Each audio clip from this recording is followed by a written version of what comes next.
ओम नमो भगवते वासुदेवाय। ओम नमो भगवते वासुदेवाय। ओम नमो भगवते वासुदेवाय। ओम अज्ञानतिमिरान्धस्य ज्ञानाञ्जनशलाकया चक्षुरुन्मिलितं येन तस्मै श्रीगुरवे नमः। श्री श्रीचैतन्यमनोभीष्टं स्थापितं येन भूतले स्वयं रूप कदा मह्यं ददाति स्वपदान्तिकं। वन्देऽहं श्रीगुरुं श्रीयुतपदकमलं श्रीगुरुन् वैष्णवाञ्च श्रीरूपं साग्रजातं सहगण रघुनाथान्वितं तं सजीवं साद्वैतं सावधूतं परिजनसहितं कृष्णचैतन्यदेवं श्रीराधा कृष्णपादान् सहगण ललिता श्रीविशाखान्वितांश्च हे कृष्ण करुणा सिंधु दीनबंधु जगतपते गोपीश गोपिका कांत राधा कांत नमस्ते। तप्त कांचन गौरांगी राधे वृंदावनेश्वरी वृषभानुसुते देवी प्रणमामि हरिप्रिये। वाञ्छाकल्पतरुभ्यश्च कृपा सिन्धुभ्य एव च पतितानां पावनेभ्यो वैष्णवेभ्यो नमो नमः।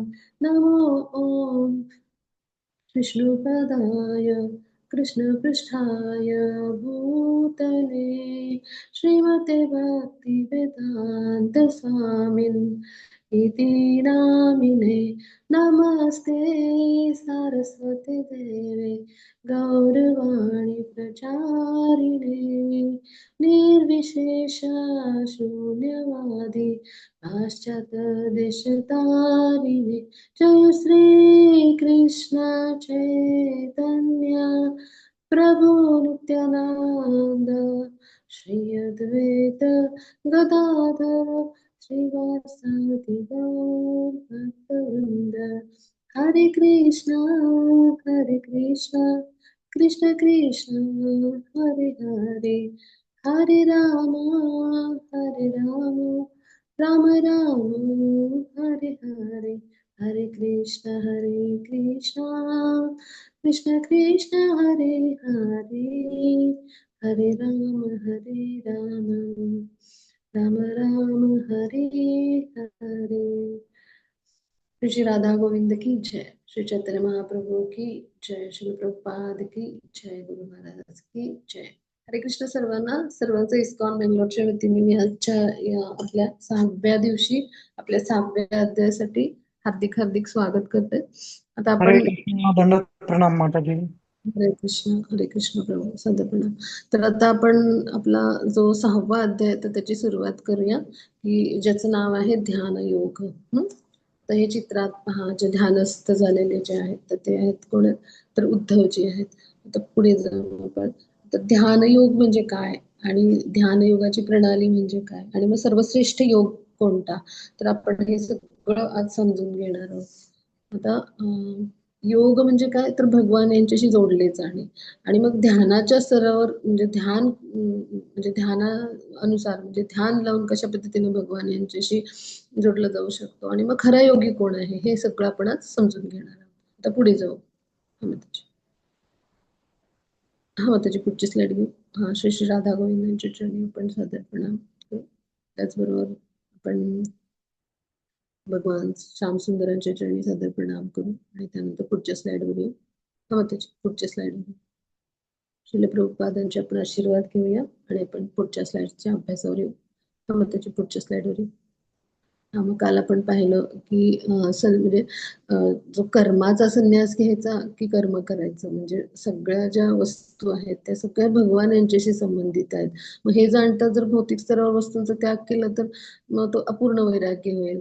त्यापेक्षा प्रत्येक वस्तू भगवान यांची आहे हे समजून जर आपण कर्म केलं तर ते खरं म्हणजे जे आहे म्हणजे श्रीकृष्णांच्या संतुष्टीसाठी आपण जेव्हा असं कार्य करू तर ते खरं म्हणजे संन्यास्त जीवन असेल। तर हे आपण समजून घेतलं।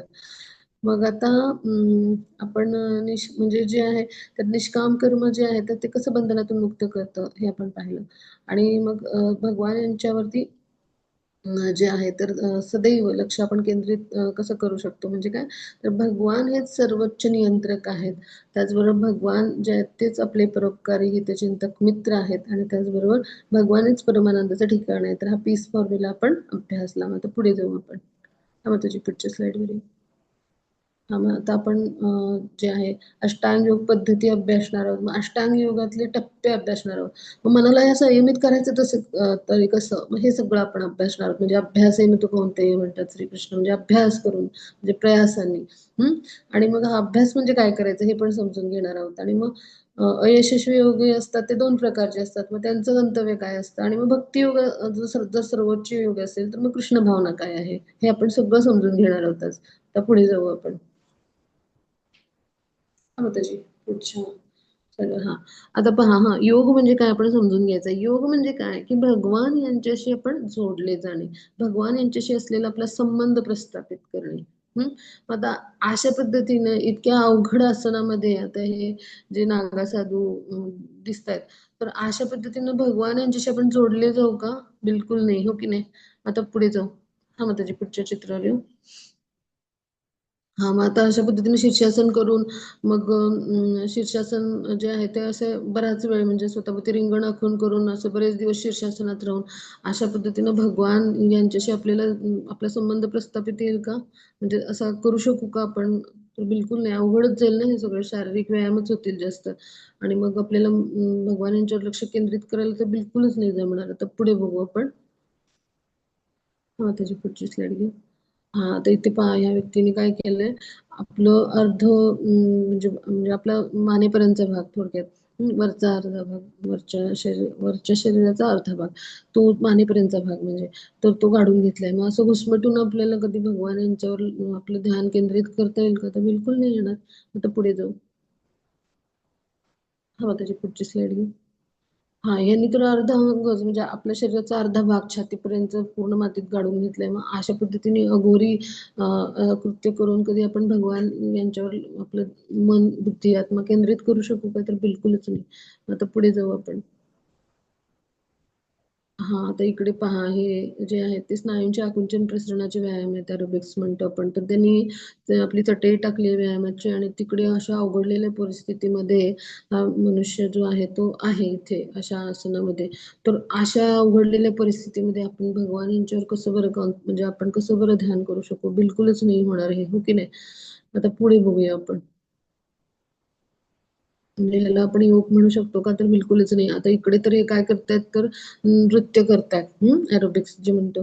तिथे वेगवेगळं संगीत लावून नृत्य, आणि मग प्रोत्साहन मिळण्यासाठी पेय पण पितायत, उत्साहवर्धक पेय. मग ह्याला योग म्हणायचं का? तर बिलकुलच नाही. आता पुढे जाऊ आपण. म्हणजे अशा पद्धतीने आपण भगवान यांच्याशी थोडीच जोडले जाऊ. मग आता इकडे आता ही स्त्री काय करते, तर ह्याला बकरी योग म्हणतात. किंवा ह्या स्थितीमध्ये म्हणजे बकरीसारख्या स्थितीमध्ये म्हणजे ती स्वतः पण आहे, आणि तिने अंगावर पण बकरीला उभी केली. मग ह्याला काही आपण योग नाही म्हणू शकणार. आता पुढे जाऊ आपण. म्हणजे हे व्यापारीकरण आहे योगाचं, अशा पद्धतीचं सगळं जे आपण पाहतोय हे. आता इकडे ऑफिस मधले लोक काय करतात, खूप कंटाळतात ऑफिस चेअरवर बसून सतत काम करून. मग ते मधल्या वेळामध्ये काय करतात, अशा पद्धतीने म्हणजे स्नायूंचे आकुंचन प्रसरण व्हावं हाताच्या पायाच्या म्हणून व्यायाम करतात. मग ह्याला योग म्हणायचं का? तर बिलकुलच नाही. आता पुढे जाऊ आपण. मग त्याची पुढच्या स्लाइडवर येऊ. आता इथे पहा, बाजारात ना गरोदरपणासाठी योगासनं किंवा शारीरिक मानसिक स्वास्थ्यासाठी योगा अशी पुस्तकं उपलब्ध आहेत, किंवा चेअर योगा म्हणजे खुर्चीत बसून कसं योगासन करायचं.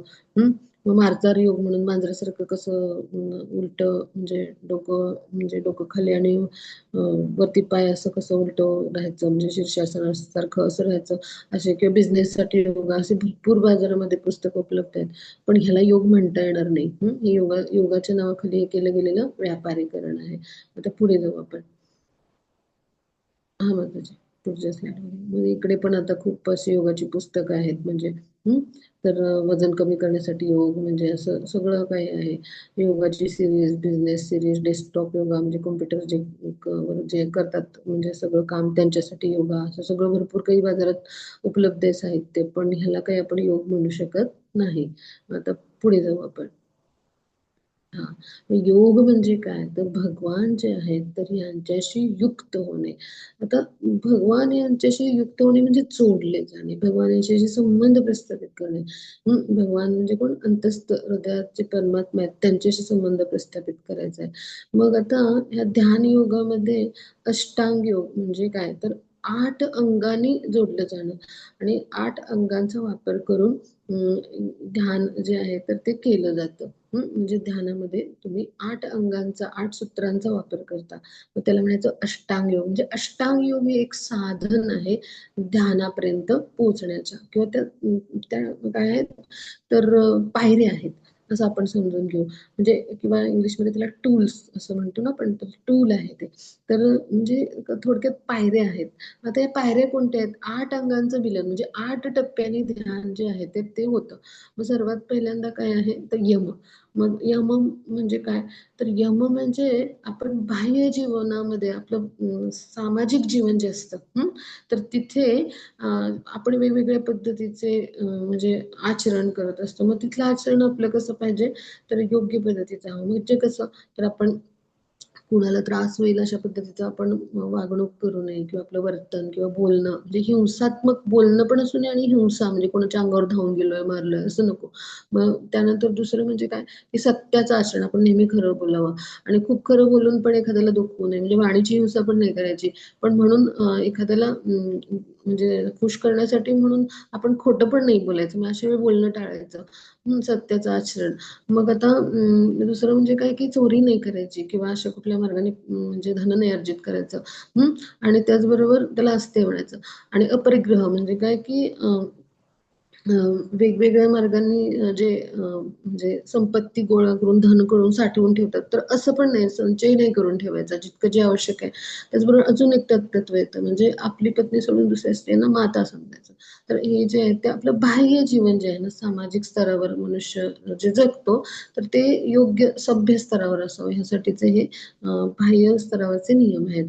मग आता नियम म्हणजे काय तर अंतर्गत म्हणजे काय व्यक्तिगत स्तरावर म्हणजे काय तर माझं दिवसाची म्हणजे माझी जी काही जीवनशैली आहे तर तिथं माझं दिवसाचं कसं असेल, माझं दिवसभराचं जे काही नित्यक्रम आहे तो कसा असेल त्याला म्हणायचं नियम. म्हणजे काय की मी पहाटे 4 वाजता उठेन, मग 4:30 वाजता मंगल आरतीला जोडेन, मग मी आरती करेन, मग त्यानंतर मी जपायला बसेन सर्व भक्तांसोबत, मग त्यानंतर मी गुरुपूजेला जाईन, मग त्यानंतर मी भागवताचा क्लास ऐकेन, मग नंतर माझ्या जे काही माझी नोकरी धंदा त्याच्यावर जाईन, मग संध्याकाळी येईन पुन्हा मी तुलसी आरती करेन, मग पुन्हा मी अशी आरती करेन, मग त्यानंतर मी भगवानांना भोग अर्पण करेन. अशा पद्धतीचं म्हणजे दिवसभरात मी जे काही म्हणजे जे काही मला वाचायचं ते मग मी वाचन करेन, मुलांसाठी वेळ देईन, असं जे काही आपण आखतो ना आपला नित्यक्रम त्याला म्हणायचं नियम. साधने संदर्भातला म्हणजे मी स्वाध्याय अमुक करेन, मी श्रवण एवढं करेन, मी शास्त्रांचं वाचन इतकं करेन, असं जे काही आहे आध्यात्मिक ह्याच्याशी संदर्भात आणि आपली जीवनशैली यांची घातलेली सांगड थोडक्यात. तर त्याला म्हणायचं नियम. मग आता आसन म्हणजे काय तर आपल्याला सुखासन किंवा म्हणजे कसं की अशा पद्धतीचं आसन आपल्याला घालायचंय की आपलं ध्यान जे आहे तर त्यासाठीची ती मुद्रा आहे, म्हणजे एक ठराविक मुद्रा. म्हणजे आपल्याला बसायला अत्यंत सोयीचं सोयीस्कर होईल अशा पद्धतीनं आपण आसन जे आहे तर ते ग्रहण करावं.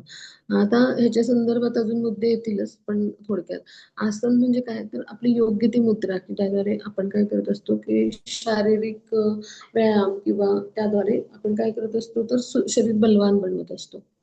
मग आता प्राणायाम म्हणजे काय श्वासाच्या नियंत्रणाची हालचाली, म्हणजे श्वासावर लक्ष केंद्रित करून त्याचं नियंत्रण करणं आणि श्वास घेणं आणि उच्छ्वास घेणं, तर त्याद्वारे मनावर म्हणजे पहिल्यांदा श्वासावर केंद्रित करायला लागतो आपण स्वतःला आणि स्वतःचं मन, आणि नंतर मग असं हे मन आहे ते आपण जे आहे तर ते परमेश्वरावर केंद्रित करायला प्रयत्न करतो. मग प्रत्याहार म्हणजे काय तर प्रत्याहार म्हणजे आपल्या ज्या भौतिक आसक्ती किंवा ज्या इंद्रिय तृप्तीच्या इच्छा आहेत ना त्या आसक्ती सगळ्या काढून टाकणं. म्हणजे इंद्रियांचे विषय किंवा इंद्रिय तृप्तीच्या इच्छा आहे ना त्यापासून स्वतःला अनासक्त करणं, म्हणजे सगळ्या संवेदना काढून टाकायच्या, म्हणजे सगळ्या वासनांचा अंत करायचा. म्हणजे इंद्रियांच्या इच्छा नष्ट होतात, इंद्रियांच्या इच्छेचा लय होतो, त्याला म्हणायचं प्रत्याहार. म्हणजे तिथं फक्त श्रीकृष्णांसाठी म्हणजे भगवान परमात्मा स्वरूपात जे त्यांच्या म्हणजे त्यांच्या संदर्भातच्या इच्छा निर्माण होणं आवश्यक आहे. म्हणजे त्यांच्यावर लक्ष तुमचं किंवा मन केंद्रित होण्यासाठी साठी इंद्रियांच्या वासना किंवा कामना, इच्छा यांचा लय होणं आवश्यक आहे. मग आता ह्याच्या पुढचा टप्पा असतो. मग असं वासना रहित अनासक्त मन असतं तेच काय करतं, तर एकाग्र होऊ शकतं मन तुमचं परमात्म्या रूपावर, हृदयस्थ परमात्मा जे आहे ते. आणि मग जेव्हा मन एकाग्र व्हायला लागतं तेव्हा मन आणि बुद्धी म्हणजे जे सूक्ष्म मनाचा भाग आहे, तर ते पूर्णतः श्रीकृष्णांच्या परमात्मा स्वरूपातले जे आहेत त्यांच्यावर जेव्हा एकाग्र होतं त्याला म्हणायचं ध्यान. आणि मग मन, बुद्धी आणि आत्मस्तरावर म्हणजे श्रीकृष्णांचा पण जीवात्मक अंश आहोत. मग परमात्म्यावर आपण आपण स्वतः आत्मा आहोत, तर आत्मस्तराच्या स्तरावर आपण परमात्म्यावर ध्यानस्थ होणं म्हणजे केवळ परमात्म्याच्या रूपावर ध्यानस्थ होणं आणि त्या विशुद्ध आनंदात असणं त्याला म्हणायचं समाधी. म्हणजे अशा पद्धतीचं हे 8 अंग आहेत. आता याला म्हणायचं अष्टांग योग. मग आता पुढे जाऊ.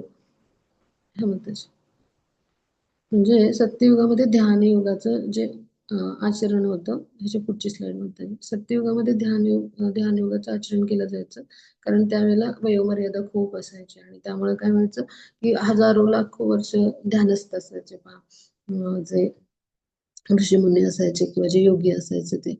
आताच्या काळामध्ये आपल्याला 1 मिनिट मन एकाग्र करणं शक्य आहे का? बिलकुल नाही. म्हणजे आताच्या काळामध्ये हे ध्यानयोग जो आहे तर तो कसा आहे म्हणजे अर्जुनाला त्या काळामध्ये सगळ्या सोयी सुविधा उपलब्ध होत्या. आणि तो राजवंशातला होता तरी त्याला म्हणजे तो मार्ग आहे तो म्हणजे कठीण वाटला. तर आपल्याला तर म्हणजे आताच्या कलियुगामध्ये तर ध्यानयोगाच्या पद्धतीनं आपल्याला शक्यच नाही. म्हणजे अवघड आहे हे सगळं. आता पुढे जाऊ आपण. हा माताजी पुढच्या स्लाइडवर येऊ. हरे कृष्ण. माताजी पुढच्या स्लाइडवर येऊ. हरे कृष्ण माताजी. हा हा आता इथे आपण समजून घेऊ. तर यम म्हणजे काय की निर्जन ठिकाणी आता आपण राहायचं. म्हणजे काय आपण नियम केला की नेहमी एकांतात राहायचं. मग त्यानंतर म्हणजे काय करायचं ब्रह्मचर्य व्रतीचं पालन करायचं आणि त्यानंतर काय करायचं की मनावर नियंत्रण म्हणजे मनातले सगळे विचार काढून टाकायचे. आणि आपण काय करायचं की ध्यानस्थ राहून म्हणजे मनातल्या सगळ्या विचारावर नियंत्रण करायचा प्रयत्न करायचा. आता हे कसं बरं होईल तर परमात्म्यावरती मन केंद्रित करायचं आणि प्रयत्न करायचा असेल आपल्याला तर आपल्याला इंद्रिय भोगाचे विचार आहेत ते पहिला म्हणजे सगळे काढून टाकले पाहिजेत. मग इंद्रिय आसक्ती जे आहेत ते जेव्हा काढायला लागतो आपण त्यावेळेला मग मन जे आहे ते एकाग्र व्हायला लागतं.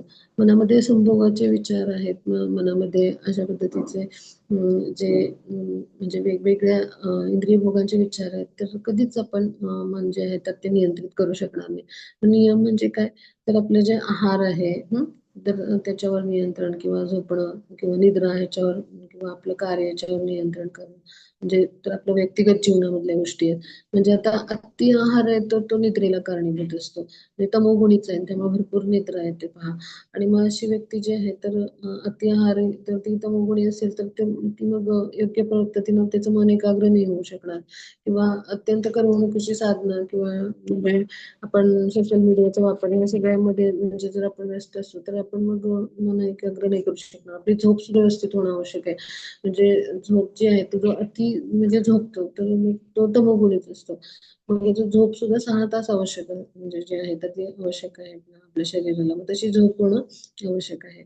मग आता आसनामध्ये काय तर कुशा म्हणजे दर्भाचं जे गवत आहे तर ते जमिनीवर ठेवून त्याच्यावर मग मृगार्जिन म्हणजे मृगाचे जे कातडी असायची तर ती त्याच्यावर पांघरत असत. तर आता आपल्याला मृगार्जिन मिळणं अवघड आहे पण आपण सौम्य मऊ असं होजिअरी मटेरियल असं असतं तर अशा पद्धतीचं मऊ कापड ठेवून त्याला मलमलचं कापड आपण टाकू शकतो. आता आसन कसं खूप उंच पण नसावं आपल्या डोक्यापेक्षा आणि आसन खूप जमिनीलगत पण नसावं. म्हणजे काय की पूर्वीच्या काळी ऋषिकेश किंवा प्रयाग गंगा किनारी अशा पद्धतीने जे आहेत तर किंवा यमुनेच्या किनारी अशा पद्धतीने ध्यानस्थ असायचे पहा ऋषीमुनी. मग ते कसे असतात तर खूप उंच पर्वतावर पण ध्यानस्थ असायचे ते आणि खूप नदी किनारी पण तर असं उंच पाषाण असतो म्हणजे खूप जमिनीलगत नाही आणि खूप उंचावर पण नाही. तर अशा पाषाणावर आपलं जे आहे ते म्हणजे आसन जे आहे तर ते ठेवून ते तिथे ध्यानस्थ झालेले असायचे. मग आपण आपलं शरीर कसं एकदम पाठीचं कडक ताठ आणि मान आणि डोके एकदम सरळ आणि आपल्या नासाग्रावर म्हणजे नाक म्हणजे नासिका आहे तर नाकाच्या टोकाकडे आपली दृष्टी आहे ते एक म्हणजे अशी स्थिर करून अशा पद्धतीनं ध्यानस्थ होत असत.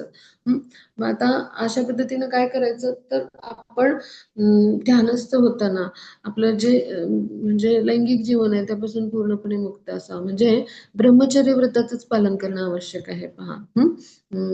तर याज्ञवल्क्य नावाच्या ऋषींनी सांगितलं की ब्रह्मचर्याचं पालन करणं आवश्यक आहे. म्हणजे त्यामुळे 5व्या वर्षी गुरुकुलला पाठवत असत पूर्वीच्या काळी. आणि मग गुरुकुलला गेल्यानंतर काय की त्यांना 5व्या वर्षी गुरुकुलला पाठवल्यामुळे त्यांना मैथुनी भावनेचं ज्ञानच नसायचं आणि त्यांची कठोर तपस्या म्हणजे त्यांना ज्ञानदान केलं जायचं गुरुकुलमध्ये आणि ब्रह्मचर्य व्रताचं पालन केलं जायचं. मग ध्यान योगामध्ये जेव्हा आपल्याला अग्रेसर व्हायचे तर तेव्हा ब्रह्मचर्य व्रताचं पालन फार आवश्यक आहे.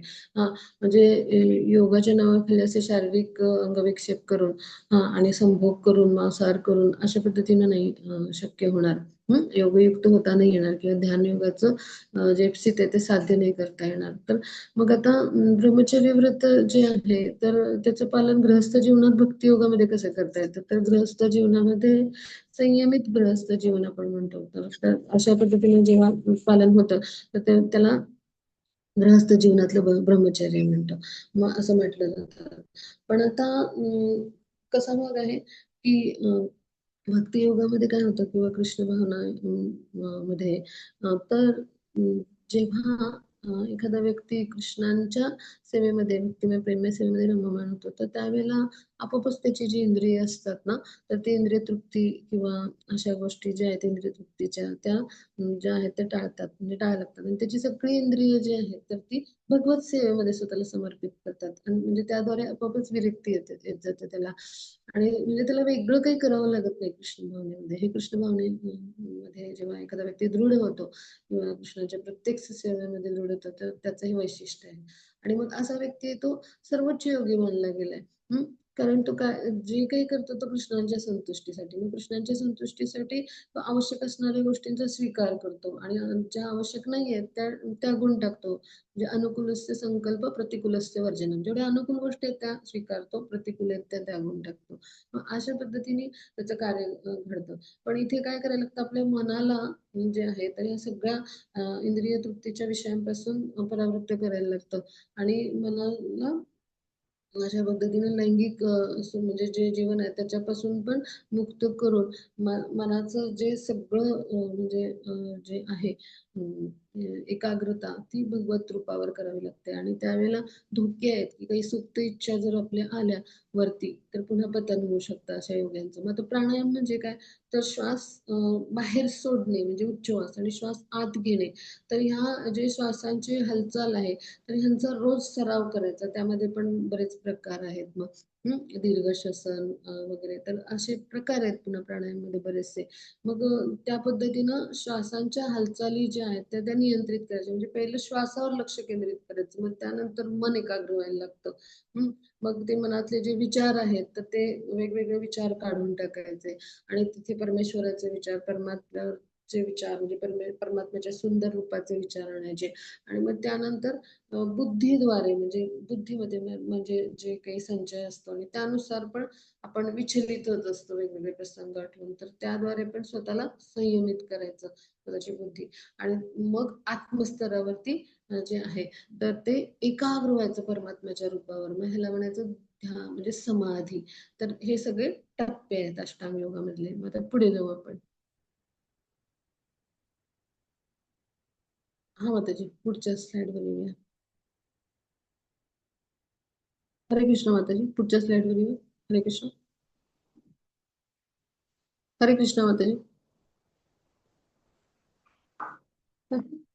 हा मग आता अशी योग प्रणाली करायला आपण तयार आहोत का? सगळ्यांचं उत्तर बिलकुलच नाही येईल हो ना. खूप अवघड आहे ना हे सगळं म्हणजे इतका वेळ ध्यान करायचं असं सगळं अवघडच आहे हे सगळं. म्हणजे कलियुग जे आहे ना तर त्याच्याविषयी भागवतात वर्णन आहे. म्हणजे अल्पायू अल्पमेधसा म्हणजे आपल्याला अल्पबुद्धी असे आपण पथभ्रष्ट लोक आहोत. म्हणजे काय की कलियुगामध्ये असे विचलित करणाऱ्या गोष्टी खूप आहेत आपल्या मनाला आणि त्याद्वारे आपण म्हणजे ध्यानाच्या स्तरावर म्हणजे पोहोचणं आणि परमात्म्यावर केंद्रित करणं मन फार अवघड आहे सगळं आणि इतका वेळही आपल्याकडे नाहीये. मग आता आपण काय बरं करायचं ते आपण समजून घेऊ. पुढची स्लाइड. हो त्याची पुढच्या स्लाइड.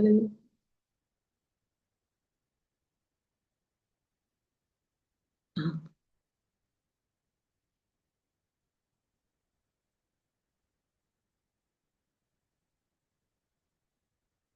हरे कृष्ण. स्लाइड नाही दिसत माताजी. हरे कृष्ण. हा. हा दिसतीये माताजी. तर आता इथे समजून घेऊया. तर अर्जुनाचं आपल्याला आपण गोष्ट ऐकली सगळ्यांनी अर्जुन आणि द्रोणाचार्यांची होती. तर अर्जुनाने काय केलं त्या पक्षाच्या नेत्रावरती जे आहे तर त्याचं जे ध्यान आहे ते केंद्रित केलं. व्यवसायिकमेका बुद्धी म्हणायचं म्हणजे काय एक लक्ष ठेवायचं आणि एक विशिष्ट ध्येय ठेवून आपण बुद्धीने निर्णय घ्यायचा आणि त्या एका लक्षावर आपलं ध्यान जे आहे ते केंद्रित करायचं आणि त्याबरोबर त्यांनी काय सांगितलं मला पक्षाचा डोळा दिसतो आणि जे काही आहे ते म्हणजे तो पक्षी दिसतो एवढं सांगतो म्हणजे पक्षी आणि तो पक्षाचा डोळा इतकंच त्याचं म्हणजे लक्ष केंद्रित केलं होतं. किंवा स्वयंवर जेव्हा होतं द्रौपदीचं तर त्यावेळेला ब्राह्मण वेशामध्ये होते जे होते ते पांडव तिथे श्रीकृष्ण त्यांना घेऊन गेले होते. मग आता अर्जुन जे होते तर ते स्वयंवरामध्ये तो पण जिंकण्यासाठी पुढे आले. मग त्यांना काय सांगितलं श्रीकृष्णाने की तू फक्त ते पाण्यातला मासा आणि माशाच्या डोळ्यावर तुझं लक्ष केंद्रित कर. बाकी सर्व पाणी स्थिर ठेवायचं कसं ते मी पाहिन. म्हणजे अशा पद्धतीने त्यांनी मन आपलं एकाग्र केलं. मग असं म्हणजे अशा पद्धतीने जेव्हा एखादी व्यक्ती आपलं मन जे आहे तर ते पूर्णतः आपल्या ध्येयावरती एकाग्र करतो.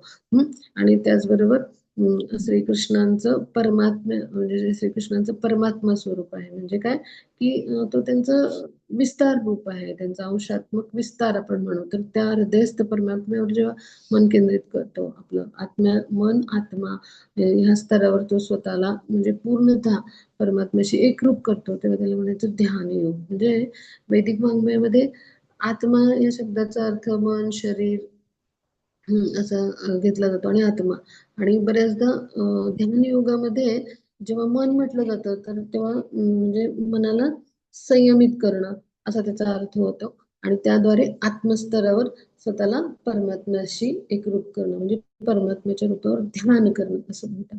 आता पुढे जाऊ आपण पुढच्या पुढच्या स्लाइडवर. हा मग ही नरनारायण यांची गोष्ट आहे म्हणजे हे ध्यानस्थ होते आणि नरनारायण म्हणजे कोण आहेत तर असं म्हणजे आत्ताचे जसे अर्जुन आणि कृष्ण द्वापारामध्ये प्रत्येक वेळी भगवान आणि नारायण रूपातले म्हणजे भगवान म्हणजे नारायण रूप आणि नर म्हणजे मनुष्य रूप तर असं प्रत्येक वेळी ते अवतार घेत असतात लीला करायला प्रत्येक युगामध्ये. तसं नरनारायण यांनी सत्ययुगामध्ये अवतार घेतला होता. आणि ते बद्रिका म्हणजे जे आहेत बद्रिकनाथ आणि ते केदारनाथ तिकडे जे आहे तर तिकडे जे डोंगर आहेत तर तिथे जाऊन ते ध्यानस्थ बसले होते. मग आता म्हणजे हे कसे दर युगामध्ये हे अवतरित होत असतात. मग तिथे प्रल्हाद महाराज आले ते त्यांनी काय केलेलं की जंगलामध्ये जे आहेत तर ते धनुष्यबाण टांगलेले होते आणि तिथे ते ध्यानस्थ बसलेले होते. मग हे धनुष्यबाण या योग्यांना काय बरं करायचे म्हणजे ह्यांना काय गरज आहे असं मनात प्रश्न आला. म्हणजे ज्यांना त्यांना आपापल्या जे आहे तर त्या त्या स्तराप्रमाणे राहावं ना ह्यांना काही गरज आहे असं प्रल्हाद महाराजांच्या मनात प्रश्न आला. मग अंतर्ज्ञानी होते ते भगवानच आहेत ना नर आणि नारायण म्हणजे तर त्यांनी ते ओळखलं आणि मग असं सगळं जेव्हा घडला प्रसंग तर त्यावेळेला प्रल्हाद महाराज त्यांना काय म्हणाले म्हणजे मनात तो विचार आलाच पण प्रल्हाद महाराज म्हणाले त्यांना की ज्याने त्यांनी आपापल्या स्तराप्रमाणे राहावं म्हटल्यावरती मग त्यांच्यामध्ये युद्ध झालं म्हणजे क्रोध म्हणजे जे ते आहे ते म्हणजे क्रोधित झाले. म्हणजे तेच वाक्य मग जे नरनारायणपैकी होते तर त्यांनी त्यांना सांगितलं की म्हणजे त्याची त्यांच्या स्तराप्रमाणे राहणं आवश्यक आहे ना प्रल्हाद महाराजांनी. मग त्यांच्यामध्ये खूप युद्ध झालं. आणि मग ज्या वेळेला म्हणजे वैकुंठामध्ये पोहोचले प्रल्हाद महाराज, तेव्हा त्यांनी विचारलं की मी या युद्धात का बरं हरलो. त्यावेळेस सांगितलं मी प्रत्यक्ष नारायण तिथे उपस्थित आहे ना. म्हटल्यावर मग तू शरण जाणं आवश्यक आहे ना. मग त्यांना आपली चूक लक्षात आली आणि ते शरण आले. आता आपण पुढची स्लाइड पाहूया. माताजी पुढची स्लाइड पाहूया.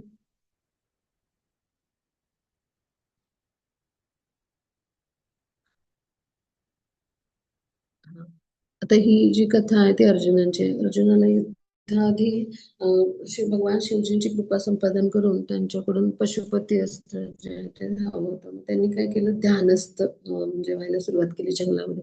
मग त्यांनी इतकं ध्यान केलं की त्याच्या ध्यानामुळं ती उष्णता जी आहे ती संपूर्ण वनामध्ये पसरली आणि इतर लोकांपर्यंत पोहोचली. म्हणजे आणि ते उष्णता म्हणजे उष्ण हवा व्हायला लागली, अशी उष्णता तयार व्हायला लागली त्याच्या ध्यानामुळे.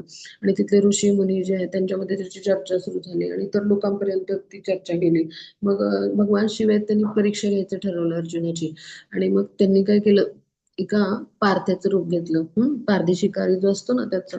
आणि एक जे असं डुक्कर असतं त्याला म्हणजे तो त्यांचे अनेक गण आहेत त्याला ते रूप घ्यायला सांगितलं. आणि त्याला सांगितलं तू धाव, मी तुझी शिकार करतो. मग आता अर्जुन पण तिथे होते त्याच्या समोरून म्हणजे ते धावायला लागलं. मग अर्जुनाने पण काय केलं, धनुष्य बाण घेऊन त्याच्यावर सोडायचा प्रयत्न केला. तर तिकडून पारधीच्या रूपात भगवान शिव पण आले आणि ते म्हणाले ही शिकार माझी आहे. तर अर्जुन म्हणाला ही शिकार माझी आहे. आणि अशा पद्धतीनं त्यांच्यामध्ये तुंबळ युद्ध झालं. मग आता इतकं युद्ध झालं की अर्जुन दमला. मग तो म्हणाला मी थोडी विश्रांती घेतो युद्धामध्ये. पूर्वीच्या काळी जे धर्मयुद्ध असायचं किंवा दोन युद्ध ह्यामध्ये युद्ध असायचं, तर ते अत्यंत प्रामाणिकपणे आणि धर्मशास्त्रांच्या नीती म्हणजे जे काही नियम आहेत तर त्यांचं पालन करून लढलं जायचं. म्हणजे रात्रीतून कोणी नागरी वस्तीवर बॉम्ब टाकतात किंवा असलं काही युद्ध व्हायचं नाही. कुरुक्षेत्र म्हणजे ते धर्मयुद्धाचं ठिकाण आहे, तिथेच धर्मयुद्ध झालं. किंवा जे दोन युद्धामध्ये जे युद्ध होतं ते सुद्धा सर्व नैतिक मूल्यांचं पालन करून धर्माचरण करून होतं. मग अर्जुनाने थोडी विश्रांती घ्यायची इच्छा प्रदर्शित केल्यावर त्यांनी परवानगी दिली. मग त्यांनी काय केलं, आपल्या म्हणजे उपास्य देवता म्हणजे भगवान शिवजींचं तो ध्यान करत होता. तर त्यांनी ध्यान केलं. तर त्यांनी काय केलं, तिथे फुलांचा वनातला हार करून घातला. शिवजींची पिंड त्यांनी बनवली होती आणि त्या पिंडीला घातला. तर तिथे ती फुलं वाहिली आणि तो हार घातला. मग तो जो हार होता तोच त्या समोरच्या पारध्याच्या गळ्यात दिसला. मग त्याला समजून आलं की हे भगवान शिव आहेत. मग तो त्यांना शरण गेला. मग ते प्रसन्न झाले अर्जुनाच्या पराक्रमामुळे आणि त्यांनी त्याला पशुपती अस्त्र दिलं. म्हणजे ते अर्जुनाकडे जे पशुपती अस्त्र होतं तर ते भगवान शिवजींच्या कृपेमुळे त्याला मिळालं होतं. आता पुढे जाऊ आपण. हा त्याच्या पुढच्या स्लाइडवर येऊ. हा, मग आता इथे अर्जुन जो आहे तर त्याच्या मनात प्रश्न येतोय, म्हणजे आता हे इतकं चंचल मन आहे तर मला नियंत्रित तरी कसं करायचं. आता जे ते श्लोक आहे ना, हरे कृष्ण, मला इथं मोबाईलला दिसत नाहीये. हरे कृष्ण. हा, हा श्लोक वाचूया माताजी. हरे कृष्ण. येस माताजी, हरे कृष्ण. हा.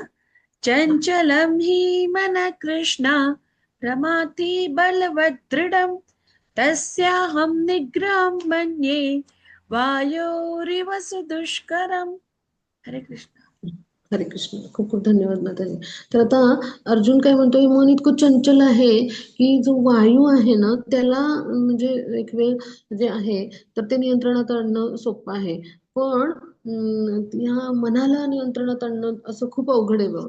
असं अशा पद्धतीनं अर्जुन जे आहे तो उद्गार काढतो. म्हणजे काय की अर्जुन जो आहे तर त्याला वाऱ्याला नियंत्रणात आणणं एक वेळ सोपं आहे असं त्याला वाटतंय. पण हे मन इतकं चंचल आहे की त्याला कशा पद्धतीने नियंत्रणात आणायचं असं त्याचा प्रश्न पडलाय.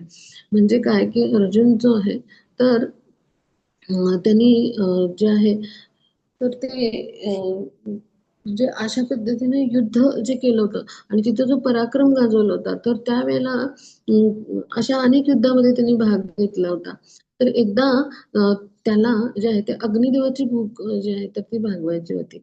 अग्निदेवाला सहाय्य करायचं होतं. आणि अग्निदेव जो आहे तर तो युद्धामध्ये इंद्रदेवतेशी हारायचा. मग आता श्रीकृष्ण आणि अर्जुन जे आहेत तर त्यांची भेट अग्निदेवाशी झाली. तर त्यांनी सांगितलं की आम्ही तुला मदत करू. ठीक आहे. मग आता अग्निदेवाला मदत करायची म्हणजे काय, जंगलामध्ये वेणवा पेटायचा. आणि त्यावेळेला पर्जन्यवृष्टी करून इंद्रदेव जे आहेत तर ती जी आहे तर ती आग जी आहे तर ती थांबवायची, असं व्हायचं. मग त्यामुळे अग्निदेव कधी जिंकायचेच नाही. मग आता जे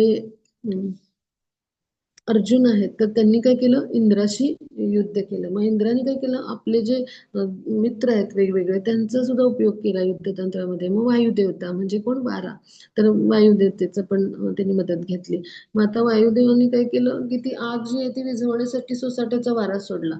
मग त्या वायुदेवाशी युद्ध केलं होतं अर्जुनाने आणि त्या युद्धामध्ये त्याचा पराभव केला होता. म्हणून अर्जुन काय म्हणतो की त्या वाऱ्याला म्हणजे वायुदेवतेला सुद्धा नियंत्रणात आणणं एक वेळ सोपं आहे, पण ह्या मनाला जिंकणं म्हणजे किंवा या मनाला नियंत्रणात आणणं फार अवघड आहे. कसं आहे मन, म्हणजे प्रमाथी बलवत दृढम म्हणजे अशा पद्धतीचं मन आहे.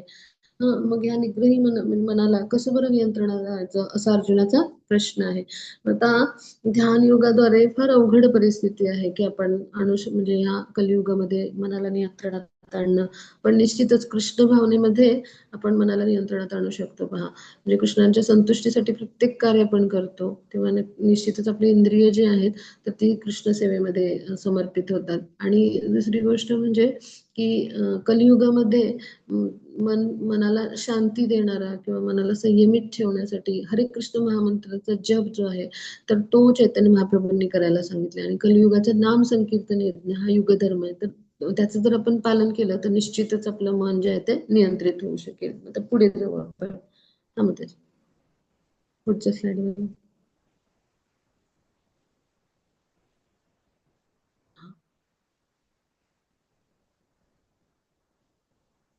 आता भगवान जे आहेत तर ते काय म्हणाले की आता नेहमी ते अर्जुनाला जे आहे ते प्रोत्साहन देत असतात. मग कुंतीचे पराक्रमी पुत्र असं म्हणाले की म्हणजे मनाला आवड घालणं हे सगळं म्हणजे खूप अवघड आहे निश्चितच.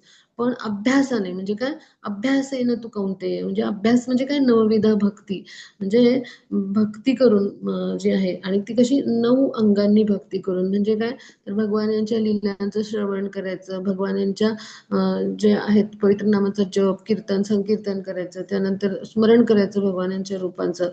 त्यानंतर भगवान जे आहेत तर त्यांचं जे अर्चविग्रह आहे तर त्यांच्या म्हणजे त्यांची पूजा करायची, त्याला अर्चन म्हणायचं. पादसेवन म्हणजे भगवानांच्या चरण कमलांची सेवा करायची. मग त्यानंतर हनुमंतासारखी दास्य भक्ती करायची, दास भगवानांचा समजून त्यांची सेवा करायची. मग त्यांचं सखा मित्र काही जण त्या भावाने जोडले जातात अर्जुनासारखे आणि त्या पद्धतीने भगवानांची सेवा करायची. आत्मनिवेदन म्हणजे पूर्ण शरणागत होऊन म्हणजे पूर्णतः श्रीकृष्णावरती आश्रित होऊन अशा पद्धतीनं भक्ती करायची. मग ह्या 9 पद्धतीने 9 अंगांनी आपण ह्याला म्हणायचं अभ्यास योग युक्तीनं तर आपण भगवान यांची भक्तिमय प्रेममय सेवा करू शकतो. आणि त्याद्वारे मन जे आहे ते म्हणजे असं बेलगाम आहे तर त्याला नियंत्रित करू शकतो. म्हणजे आपला जीवन रथ आहे तर त्याचे जे घोडे आहेत तर ते इंद्रिय विषय आहेत. तर मनाची जी लगाम आहे ना तर ते आपण नियंत्रणात बुद्धीने ठेवू शकतो. बुद्धीचं म्हणजे बुद्धी ही चालक आहे. बुद्धीचं पोषण कशामुळे होईल, हरे कृष्ण महामंत्राचा जप केला, कृष्ण कथा ऐकली, त्यानंतर प्रमाणित आध्यात्मिक गुरूंच्या मार्गदर्शनाखाली कृष्णाची भक्तिमय प्रेमाने सेवा केली, त्यानंतर कृष्णांच्या संबंधित आपण गीतं गायली, भजनं गायली, कृष्णांचे जे सेवक आहेत त्यांच्याकडून मार्गदर्शन प्राप्त केलं. म्हणजे प्रत्येक गोष्ट जी आहे ती हरीशी संबंधित अशा पद्धतीने आपण जर केली तर निश्चितच काय होईल, आपलं जे मन आहे ते बुद्धीच्या नियंत्रणाने म्हणजे आपला जो चालक आहे तो बलवान बनेल बुद्धी, आणि आत्म्याचा प्रवास जो आहे तो एकदम सुखाचा शांतीचा होईल. पहा, म्हणजे ज्याचा मनावर ताबा आहे तो निश्चितच काय करत असतो, तर यश मिळवतो. मग मनावर नियंत्रण आणण्यासाठी काय करायला लागेल, आपल्याला आपली जी बुद्धी आहे तर तिचं पोषण करावं लागेल. म्हणजे बुद्धी जी आहे ती विवेकी बनवायला लागेल. मग ती विवेकी कधी बनेल, हरे कृष्ण महामंत्राचं जप केल्यामुळे, हरिकथा ऐकल्यामुळे. म्हणजे ते श्रवण भक्तीचं महत्व आपण अभ्यासूया. हे श्रवण केल्यामुळे काय होतं, आपल्या हृदयातली जी अशुद्धी असते ना ती निघून जाते. आणि कान हे कृष्ण जे कानाद्वारे कृष्ण आहे ते हृदयापर्यंत पोहोचतात. आणि त्यामुळे काय होतं, हृदयामधलं ज्या अशुद्धी आहेत त्या निघून जातात आणि त्याद्वारे आपण जे आहे तर ते अनेक पापकर्मांचे जे परिणाम असतात किंवा अनर्थ असतात हृदयातले तर ते सुद्धा नष्ट होतात. अनेक भौतिक कल्मश असतात ते नष्ट होत जातात आणि त्याद्वारे आपली शुद्धी होऊन आपण भक्ती मार्गावर अग्रेसर होतो. म्हणजे श्रवण म्हणजे हरिकथांचं श्रवण हा एक कुशल उपचार आहे. तर प्रसाद ग्रहण करणं ही काय आहे, तर उत्तम असं पथ्य आहे पहा. म्हणजे आपण भवरोगाने पीडित आहोत, या भौतिक विषयी रोगाने, त्याला म्हणायचं भवरोग. तर मग कुशल उपचार म्हणजे काय, तर श्रवण भक्ती, हरिकथा ऐकायची, ती आपल्या हृदयाला कोमल करते. आपलं हृदय कसं कठीण आहे, म्हणजे 3 गुणांनी आपण युक्त आहोत त्या भौतिक प्रकृतीमध्ये आणि खूप अशुद्धी आहेत. तर कोमल हृदय होणं आवश्यक आहे. भक्ताचं हृदय कसं असतं, कोमल असतं. अत्यंत म्हणजे गुलाबाच्या पाकळीसारखं कोमल हृदय असलेले वैष्णव असतात.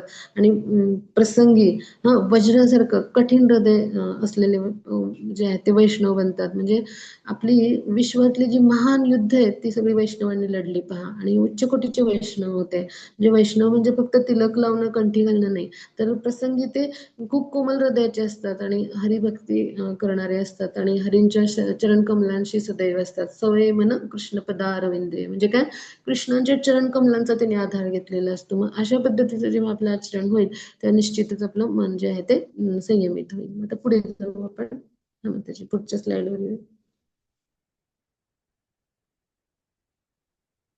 हरे कृष्ण. हा, मग आता आपलं मन मित्र आहे का शत्रू आहे आपल्याला कसं कळायचं, हो की नाही. म्हणजे मनावर विजय मिळवला त्याच्यासाठी मन हे सर्वोत्तम मित्र आहे. आणि पुढची स्लाइड बघ त्याची, ह्याच्या पुढची स्लाइड. हा, आणि त्याचा सर्वोत्तम मित्र आहे, आणि जर तो अयशस्वी ठरला तर त्याचा मनी शत्रू आहे. आता हे कसं ओळखायचं, तर पहा, तर सत्ययुगामध्ये काय होतं की असुर जे होते, तर ते वेगळ्या ग्रहावर होते. हिरण्याक्ष जो आहे तो वेगळ्या ग्रहावर होता आणि भगवान हे वेगळ्या ग्रहावर होते. मग त्याचा वध केला भगवानांनी. मग त्यानंतर काय झालं की त्रेतायुगामध्ये जे आहे, तर हिरण्यकश्यपू जो होता, तर तो वेगळ्या जो आहे तर तो वेगळ्या लोकावरती होता आणि भगवान जे आहेत ते वेगळ्या लोकावरती होते. म्हणजे भगवान जे आहेत ते वैकुंठात असतात, तर तो त्याचं जे होतं ते पृथ्वी लोकावरती राज्य होतं. मग हिरण्यकश्यपूचा भगवानांनी वध केला. मग द्वापार युगामध्ये काय झालं की भगवान जे आहेत ते जे आहेत तर ते जे होते, आणि त्याचबरोबर जे असुर आहेत तर ते कसे होते की त्रेतायुगातलं आपण आणखी एक उदाहरण घेऊ की रावण, म्हणजे जो रावण होता तर तो वेगळ्या देशामध्ये होता. म्हणजे श्रीलंका, म्हणजे ते वेगळं आता राज्य किंवा देश, त्यावेळेचं म्हणजे वेगवेगळी राज्यच असायची आणि एकच चक्रवर्ती सम्राट असायचा. पण आत्ताचा तो देश आहे तर तो वेगळ्या म्हणजे स्थानावरती होता आणि भगवान अयोध्येमध्ये होते. ठीक आहे, त्रेतायुगामध्ये. तर कसं झालं द्वापार युगामध्ये, तर एकाच कुटुंबामध्ये कसं झालं की दैवी गुण असणारे लोक, म्हणजे जे भगवान यांचे भक्ती करणारे लोक आहेत असे पांडव होते. आणि कौरव जे आहेत तर ते एकाच म्हणजे जे आहेत तर ते कुटुंबामध्ये होते. म्हणजे एकाच कुटुंबामध्ये सूर आणि असुर अशा प्रवृत्तीचे लोक होते. असं घडलं. तर आता कलियुगामध्ये काय आहे, एकाच व्यक्तीमध्ये दैवी गुण आहेत आणि असुरी गुण आहेत. म्हणजे चांगले पण गुण आहेत आणि वाईट. मग आपण जेव्हा म्हणजे दैवी गुण जे आहेत ते अंगी बाळगतो, म्हणजे काय, त्यावेळेला आपलं मन हे सर्वोत्तम मित्र बनलेलं असतं. तर त्यावेळेला आपण यशस्वी होतो, आपण मनावर विजय मिळवतो, मनाला संयमित करतो. आणि ज्यावेळेला असुरी गुण आपले जे आहेत तर ते वाढतात, तर त्यावेळेला मन शत्रू बनेल, हो की नाही. मग यासाठी काय आवश्यक आहे, मनाला मित्र बनवण्यासाठी अभ्यास योगयुक्तेनं, भक्तांचा संग, हरे कृष्ण महामंत्राचा जप, भगवानांची भक्तिमय प्रेममय सेवा, आणि ज्या ज्या गोष्टी आपल्याला कृष्णांच्या सेवेसाठी आवश्यक आहेत त्या करणं, आणि ज्या अनावश्यक आहेत म्हणजे अनुकूलस्य संकल्प प्रतिकूलस्य वर्जनम, अशा पद्धतीनं अनावश्यक गोष्टी टाळणं, म्हणजे ज्या इंद्रिय तृप्तीच्या गोष्टी आहेत त्या टाळणं. मग जो असा असतो तो खरा योगी असतो. म्हणजे कृष्णांच्या सेवेमध्ये सगळ्या इंद्रियांना आणणं, ह्यालाच म्हणायचं कृष्ण भावना. आणि कृष्ण भावना भावित म्हणजे काय, अशा ज्या इंद्रिय आहेत त्याद्वारे कृष्णांची सेवा करणं, म्हणजे प्रत्येक इंद्रियाद्वारे कृष्णांची सेवा करणं, जशी अमरीश महाराजांनी केली, तर त्याला म्हणायचं कृष्ण भावना भावित होणे. मग हा जो आहे तो सर्वोत्तम आणि सर्वोच्च योग्य असतो. आपल्या मनाला नियंत्रित करण्यासाठी आपण घरातल्या ज्येष्ठांच्या आज्ञेचं सुद्धा पालन करायला पाहिजे. ह्याचं महत्व काय आहे, तर ज्या वेळेला आपण वेगवेगळ्या विकारांमध्ये म्हणजे जेव्हा मन आपलं शत्रू असतं तर वेगवेगळ्या विकारांचे आपण षड्रूपांच्या अधीन असतो, मद मोह मत्सर, मग तिथे कृष्ण नसतात त्यावेळेला. पण ज्या वेळेला कृष्ण आपल्या जीवनामध्ये येतात तर त्यावेळेला हे सगळे विकार जे आहेत ते नष्ट होतात पहा. आणि मग हळूहळू आपण कृष्णांच्या सेवेमध्ये संलग्न होतो आणि हृदयस्थ परमात्मा रूपात कृष्ण आहेत तर त्यांच्या आज्ञेचं पालन करायला लागतो. मग ह्यासाठी जर आपण ज्येष्ठांच्या आज्ञेचं पालन केलं तर हळूहळू आपल्यामध्ये मन संयमित होईल. कृष्ण भावनेमध्ये आल्यानंतर मन नियंत्रित व्हायला लागतं आणि त्याद्वारे आपण मग परमात्मा जो आहे हृदयस्थ त्याच्या आज्ञेचं पालन करायला लागू. ह्यासाठी नेहमी ज्येष्ठांच्या आज्ञेचं पालन करणं आवश्यक आहे. आणि त्याचं महत्व काय आहे तर त्याद्वारे आपण मनाला मित्र बनवू शकतो. मग आता पुढे जाऊ आपण. हा माताजी. पुढच्या स्लाइडवर येऊ आपण. हा माताजी. हरे कृष्ण. हरे कृष्ण माताजी. हा. मग आता अशा पद्धतीचे जे योगी आहेत म्हणजे ध्यानानुसार म्हणजे ध्यान योगानुसार कार्य करणारे मग ते जर अल्पकाळात पथभ्रष्ट झाले तर काय होतं. अल्पकाळ म्हणजे जे आहे ते म्हणजे योग साधना करून आणि दीर्घकाळ योग साधना करून पथभ्रष्ट झाले तर काय होतं. तर त्यांचं गंतव्य काय असतं तर त्याबद्दल अर्जुनाने विचारणा केली. मग आता जे योगी अल्पकाळ साधना करून भ्रष्ट होतात तर त्यांना उच्च लोकामध्ये स्थान मिळतं. मग तिथे ते अनेक दिव्य सुखांचा उपभोग घेतात आणि पुन्हा तिथलं सुख संपलं की त्यांना एखाद्या गुणवान कुटुंबात किंवा धनिक वैभवशाली कुटुंबामध्ये त्यांना जे आहे तर जन्म मिळतो. मग याचा उद्देश काय असतं तर त्यांना त्यांच्या सुप्त इच्छा पूर्ण करण्यासाठी ती संधी दिलेली असते भगवानाने आणि मग त्यांनी त्याचा उपयोग केला पाहिजे. तर त्यांच्या सगळ्या आवश्यक गरजा तिथं धनवान कुटुंबामध्ये पूर्ण होतात आणि मग त्यांनी कृष्णांच्या भक्तिमय प्रेममय सेवेमध्ये स्वतःला केंद्रित जर केलं तर कृष्ण कृपा होऊन त्यांना प्रेमभक्ती प्राप्त होते. पण असं जर नाही केलं तर पुन्हा त्यांचं पतन होतं. आता 6.42 श्लोक काय सांगतो की जे दीर्घ योगाभ्यास करून त्यांचं पतन झालंय. म्हणजे ते पथभ्रष्ट झालेत योगी. मग त्यांना काय मिळतं तर अशा लोकांना जे आचार्य कुळ आहेत ना अशी बुद्धिमान कुळ तिथे जन्म मिळतो. आणि मग अशा कुळामध्ये जन्म मिळाल्यामुळे काय होतं की त्यांना लहानपणापासूनच भगवत भक्तीचं जे आहे ते बाळकडू मिळतं.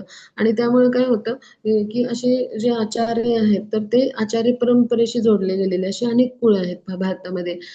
आता काही कुळांचा ऱ्हास झाला पण अशी जी कुळ आहेत तर अशा कुळामध्ये जन्म झाल्यामुळं त्यांना लहानपणापासूनच भक्ती जी आहे ती करायला मिळते. आणि असे अनेक मोठे मोठे आचार्य आजही अस्तित्वात आहेत किंवा अशा आचार्य परंपरेतले महान म्हणजे अनेक आचार्य होऊन गेले.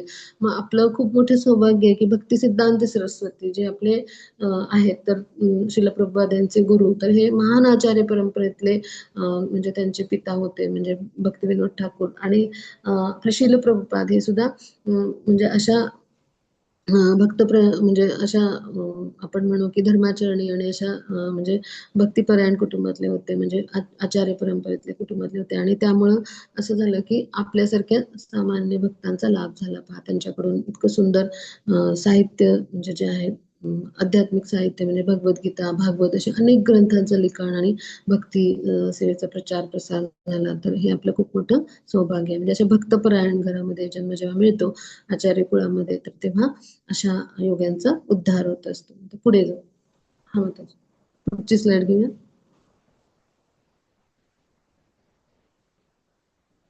हरे कृष्ण. माताजी पुढची स्लाइड घेऊ.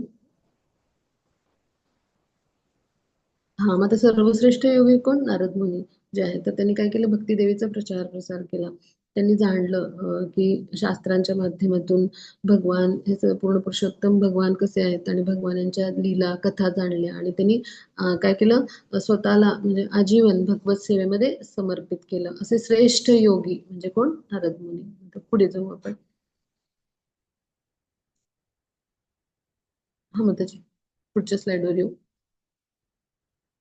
हां, मग आता इतर सर्व योग आहेत, तर त्यामध्ये भक्ती योग हा सर्वश्रेष्ठ आहे आणि भक्ती योगाच्या गंतव्यासाठी आपण जेव्हा म्हणजे त्याकडे पोहोचतो, तर तेव्हा आपण ह्या सगळ्या ज्या पायऱ्या आहेत त्या ओलांडून जातो. म्हणजे ह्याला जे आहेत तर इतक्या पायऱ्या आहेत. मग कर्मयोग जो असतो तो सुरुवातीला सकाम कर्मयोग असतो. म्हणजे आपण इंद्रिय तृप्तीच्या इच्छेने काहीतरी मिळवण्याच्या इच्छेने कर्म करतो. मग तो निष्काम कर्मयोगापर्यंत जातो. मग निष्काम कर्मयोग जो आहे तो म्हणजे सगळ्या आसक्ती आपण त्यागतो आणि त्याद्वारे आपण कर्म जे आहे ते कुठली अपेक्षा न ठेवता करतो. त्याला म्हणायचं निष्काम कर्मयोग. मग निष्काम कर्मयोगामध्ये जेव्हा आपण ज्ञानाची वृद्धी होते, ज्ञान घेतो वैदिक शास्त्रांचं तर त्यावेळेला काय होतं तर वैराग्य येतं. आणि त्याला म्हणायचं ज्ञान योगाद्वारे आपण प्रगती करतो. मग जेव्हा ज्ञान योगाद्वारे प्रगती करतो तर तिथे वैराग्य असतं, ज्ञान असतं. मग तिथं आपण काय करतो की ध्यान धारणा म्हणजे हे जे आहे तर ह्या स्तरापर्यंत पोहोचतो. म्हणजे परमात्मा जो आहे तर त्याच्यावरती ध्यान केंद्रित करण्यापर्यंत जेव्हा पोहोचतो तर तो अष्टांग योगाच्या मदतीने पोहोचतो पहा.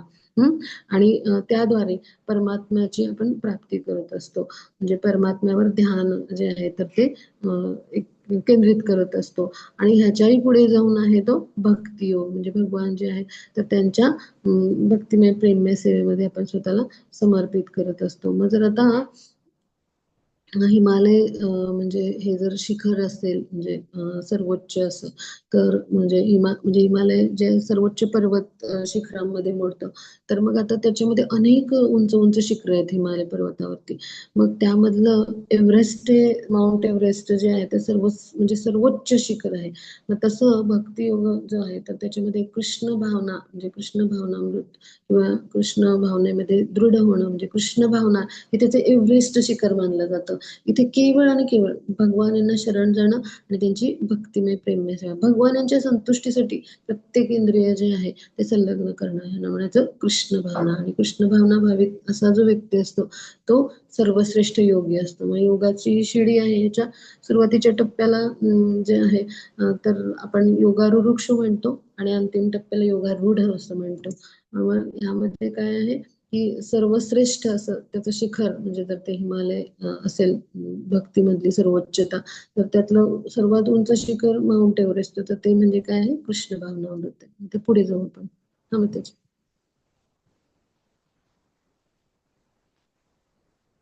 त्याची पुढची स्लाइड घेऊ. हा मग आता सर्व योगांमध्ये जे नेहमी भगवान यांच्यामध्ये म्हणजे माझ्यामध्ये म्हणजे भगवान यांच्यामध्ये मोठे श्रद्धेने राहतात, दिव्य प्रेममय सेवेत माझी उपासना करतो, तो योगात माझ्याशी सर्वात घनिष्ठपणे एकरूप होतो आणि सर्वांमध्ये सर्वोच्च असतो. मग असे कोण होते? योगीजन होते. सर्व योगींमध्ये म्हणजे जे असे भगवान यांच्याशी जे जोडले गेलेत भगवान यांच्याशी आत्मस्तरावर तर ते नेहमी भगवान यांच्यावरच विश्वास ठेवून त्यांच्यावरच दृढ श्रद्धेने आश्रित राहतात. असे कोण होते? गोपीजन होते. आणि दिव्य प्रेममय सेवेत म्हणजे भगवान यांच्या संतुष्टीसाठी भगवान यांना खेळायचंय लगेच ते खेळायचे, भगवान यांना झोपायचं विश्रांती घ्यायची लगेच ते झोपायचे, भगवान यांना गाई चरायला न्यायच्यात लगेच ते गाई चरायला गेले. अशा पद्धतीने भगवान यांच्या सेवेमध्ये जे सदैव दृढ असतात आणि ते प्रेमाने म्हणजे भक्तिमय प्रेममय सेवा म्हणजे प्रेमाचं आदान प्रदान असतं त्यांच्यामध्ये. मग अशा स्तरावर भगवान यांची जी सेवा करतो मग ती उपासनाच ठरते. मग असा जो असतो तो भगवान यांच्याशी योगात म्हणजे भगवान यांच्याशी आत्मस्तरावर तो जोडलेला असतो आणि असा तो काय होतो सर्वात घनिष्ठपणे एकरूप होतो. म्हणजे भगवान जे आहे तर त्यांच्याशी इतक्या आत्मस्तरावर तो एकरूप झालेला असतो की त्याच्या मनातल्या सगळ्या इच्छा भगवान जाणतात. म्हणजे आणि असे जे भगवान आहेत ते कसे आहेत सुहृदम सर्व भूताना म्हणजे असे परोपकारी चिंतक मित्र आहेत भगवान. मग असे जे असतात भक्त ते सर्वांमध्ये सर्वोच्च भक्त असतात किंवा सर्वांमध्ये सर्वोच्च योगी ठरतात. मग असे कोण असतात? कृष्ण भावनेमध्ये जे दृढ असतात ते योगी असतात. कारण कृष्ण भावनेमध्ये आपोआपच इंद्रिय सगळी भगवान यांच्या सेवेमध्ये संलग्न होतात. मन जे आहे तर ते जे आहे ते भगवान यांना स्वामी म्हणून त्यांची सेवा करायला लागतं आणि दास्य भावामध्ये राहतं. म्हणजे ते मन जे ते नियंत्रित व्हायला लागतं आणि भगवान यांचं स्वामित्व ते जाणतं. आणि अशा पद्धतीनं असा जो योगी असतो तो सर्व योगींमध्ये म्हणजे हे वेगवेगळे जे योग आहेत ज्ञानयोग, कर्मयोग, ध्यानयोग तर यामध्ये सर्वश्रेष्ठ योगी म्हणजे कोण आहे? तो कृष्ण भावना भावित भक्त असतो. तर तो सर्व ज्ञानाने पण युक्त असतो. भगवान यांच्याशी आपला संबंध त्यानं जाणलेला असतो. असा जो योगी असतो तो सर्व योगामध्ये सर्वोच्च योगी मानला गेला. मग त्याची पुढची स्लाइड घेऊया. हरे कृष्ण. हा मग आता योग म्हणजे काय? तर आध्यात्मिक सराव आहे. म्हणजे काय वेगवेगळ्या पद्धती आहेत. म्हणजे तर आध्यात्मिक सराव म्हणजे कशासाठी? तर भगवान यांच्याशी जोडले जाण्यासाठी. आता पुढे जाऊ आपण. मग त्याच्या पुढच्या श्लोकावर येऊ. पुढच्या स्लाइडवर येऊया. हा मग वेगवेगळ्या युगांसाठी वेगवेगळ्या पद्धती आहेत. म्हणजे सत्ययुगामध्ये काय होतं? ध्यानयोग होतं. मग जो त्रेतायुग आहे तर त्यामध्ये काय होतं? तर अग्नियज्ञ होता. त्यानंतर द्वापार युगामध्ये काय होतं? तर मंदिर पूजा होत्या. आणि मग कलियुगामध्ये काय आहे? तर संकीर्तन यज्ञ आहे. ह्याच्या संबंधित भागवतातला हा श्लोक आहे. मग तो पुढे जाऊ आपण. मग त्याच्या पुढच्या स्लाइडवर येऊ. हरे कृष्ण माताजी. पुढच्या स्लाइडवर.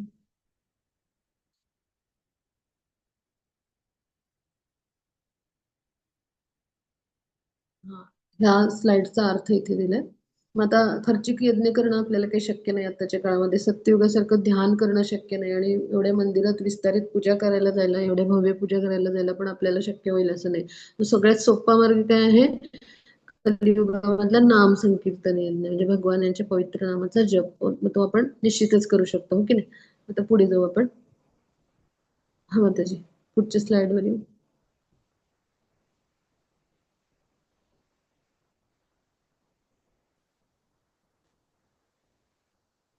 हा, मग आता कलियुगामध्ये परमेश्वराच्या पवित्र नामाचा जप जो आहे, तर तो हरे कृष्ण महामंत्राचा जप चैतन्य महाप्रभू जे आहेत तर त्यांनी करायला सांगितला. आणि त्यांनी पात्र अपात्र अशी कुठलीही अट न ठेवता हरिनामाचा प्रचार प्रसार केला आणि कृष्ण भावनामृत आंदोलनाचा प्रचार प्रसार केला. आता पुढे जाऊ आपण.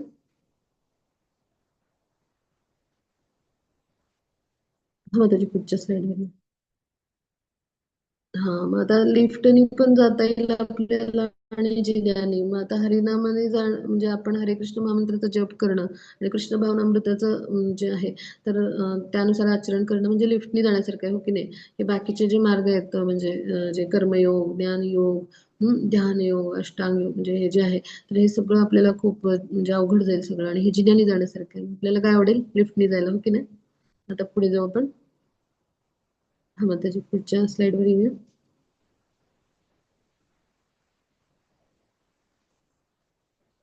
हरे कृष्ण.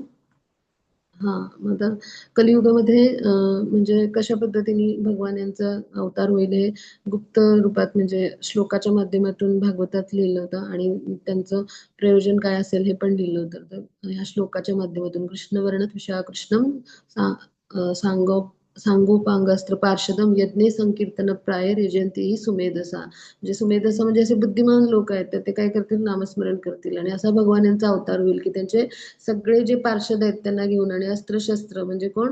तर असे जे करताल मृदुंगाच्या तलावर ते नाचतील आणि त्यांचा रंग जे आहे तो काळा नसेल, म्हणजे राधाराणींचा रंग आणि राधाराणींचा भाव घेतलाय त्यामुळे ते गोऱ्या रंगाचे आहेत भगवान आहेत ते. आणि ते स्वतः येतील आणि आपले सहकारी नोकर म्हणजे पार्षदांना घेऊन येतील आणि गोपनीय साथीदार म्हणजे ते अंतरंग पार्षद जे आहेत पंचतत्वातले ते सगळ्यांना घेऊन येतील आणि ते हरिनाम संकीर्तन जे आहे त्याचा प्रचार प्रसार करतील. आता पुढे जाऊ आपण.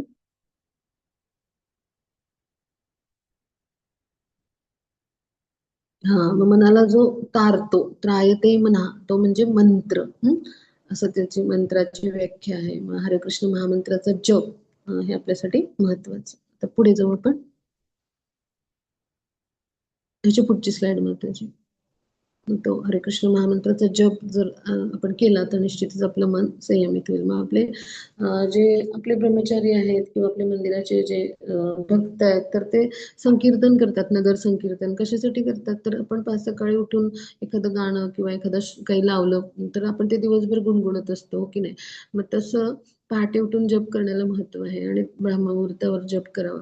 तसं जे जाणारे येणारे लोक असतात तर आपण पाहतो की आपण मार्गावरून जात येत असताना आपले जे कानावर पडतं ते आपण दिवसभर गुणगुणतो. मग जर हरे कृष्ण महामंत्र कानावर पडला तर जाणाऱ्या येणाऱ्या लोकांच्या पर्यंत ते हरिनाम त्यांच्या हृदयापर्यंत पोहोचेल आणि त्यांची शुद्धी होईल. आणि अशा पद्धतीनं म्हणजे जेव्हा भरपूर लोकसंख्या असते तेव्हा प्रचार प्रसार तीव्र गतीनं करण्यासाठी ते माध्यम आहे की त्या जीवानं एकदा जरी हरिनाम ऐकलं तरी ते बीज आहे ते त्याच्या हृदयामध्ये म्हणजे भक्तीचं बीज आहे ते त्याच्या हृदयामध्ये रोपलं जातं आणि त्याची कधी ना कधी शुद्धी होत असते आणि कधी ना कधी त्याचा उद्धार होत असतो. अशा पद्धतीनं संकीर्तन आहे ते केलं जातं. नगर संकीर्तन केलं जातं किंवा जिथे खूप लोक आहेत तिथे जाऊन संकीर्तन केलं जातं. त्यामागचं कारण हे आहे. तर पुढे जाऊ आपण. हा, मग त्याची पुढच्या स्लाइडवर.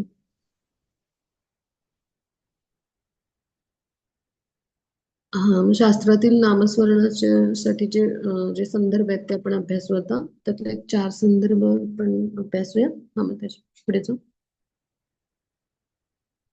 आहे वेळ आपल्याकडे, आपण सगळे पण अभ्यासू शकू. हा, मग त्याची पुढची स्लाइड घे. हा, आता नारायण संहिते मधला संदर्भ आहे की कलियुग धर्म जे आहे तर नामप्रचार ताठी लागे पितावरनं चैतन्य अवतार, म्हणजे चैतन्य अवतारात त्यांनी येऊन काय केले, नाम घेण्यासाठी सांगितले, असा त्याचा अर्थ होतो. तर असा तिथे संदर्भ आहे. तर पुढे जाऊ आपण. मला त्याच्या पुढच्या स्लाइडवर जाऊ.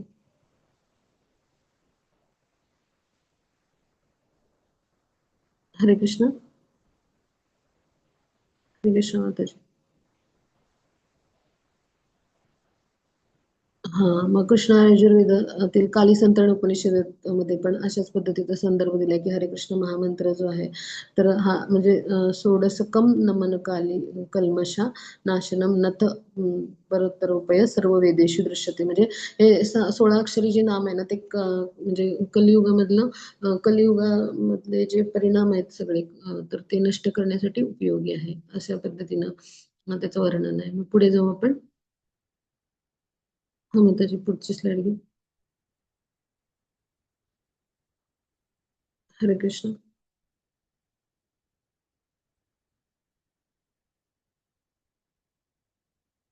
हा, त्याच्या पुढची स्लाइड घेऊ. हा, मग आता चैतन्य चरितामृतामध्ये काय सांगते, हरे नाम केवलम कलो नास्ती एव नास्ती एव गतिरान्यता, म्हणजे कलियुगामध्ये जे दंभाचं असं आणि कलहाचं युग आहे, तर एकमेव साधन म्हणजे परमेश्वराच्या पवित्र नामाचा जप करणं, दुसरा कुठला मार्ग नाही, असं 3 वेळा म्हटले पहा, अन्य कुठलाही मार्ग नाही. म्हणजे जेव्हा 3 वेळा एखादी गोष्ट सांगितली जाते ना, तेव्हा ती शास्त्रसंमत म्हणली जाते, आणि यासाठी शास्त्रसंमत बोलण्याचा प्रघात असतो. तर चैतन्य महाप्रभूंनी जे आहे, तर अशा पद्धतीने आपल्याला मार्गदर्शन केलंय. आता पुढे जाऊ आपण. आणि त्याची पुढची slide घेऊ आपण.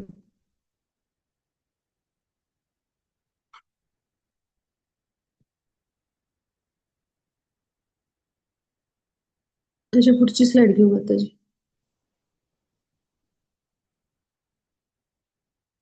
हरे कृष्ण. हा, मग आता एक महत्वाचा संदर्भ आहे की कलियुगाचा एक गुण काय आहे की कलियुग जरी दोषाने भरलेलं असतं, तर या युगाचा चांगला गुण म्हणजे काय, हरिकृष्ण महामंत्राचा जप जो कोणी करेल तो भौतिक प्रकृतीच्या 3 गुणांच्या बंधनातून मुक्त होऊ शकतो आणि भगवान यांच्या धामाला तो जाऊ शकतो. म्हणजे आध्यात्मिक जे धाम आहे त्याला परमधाम असं म्हटलं जातं, तर तिथे तो जाण्यास पात्र होऊ शकतो, अशा पद्धतीचा याचा अर्थ होतो. तर पुढे जाऊ आपण. हा, त्याच्या पुढच्या स्लाइड मध्ये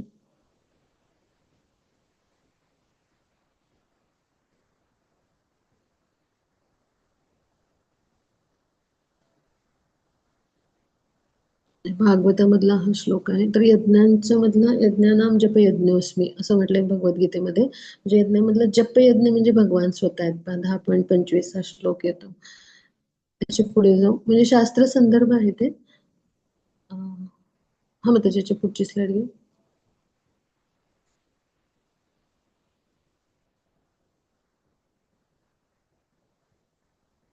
हा, चैतन्य महाप्रभूंनी शिक्षाष्टकम लिहिलं, तर त्याच्यातला हा श्लोक आहे. नाम नाम अकारी बहुधा निज सर्व शक्ती तत्रार्पिता नियमित स्मरणेन काला एतादृशी तव कृपा भगवान वापी दुर्दैवामी ह्याजिना, असा तो श्लोक आहे.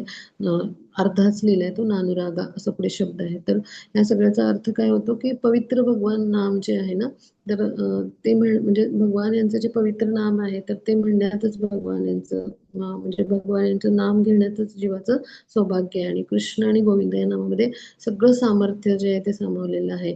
आणि असं हे घेण्यासाठी कुठले म्हणजे असे कठोर नियम सुद्धा नाही आहेत, म्हणजे इतकं सोपं आहे. म्हणजे नामामध्येच सगळी निज सर्व शक्ती आहे. म्हणजे एक नाम इतकं शक्तिशाली आहे की ते घेतलं की सर्व काही आपलं जे भौतिक जे ताप आहेत ते निघून जातील, त्रिविध ताप निघून जातील, इतकं शक्तिमान असं नाम आहे पहा. आणि ते स्मरण करायला पण काही अवघड नाही आहे पहा. असं अशा पद्धतीने भगवत नामामध्ये कशी शक्ती आहे ह्याचं वर्णन आहे ते. आता पुढे जाऊ आपण.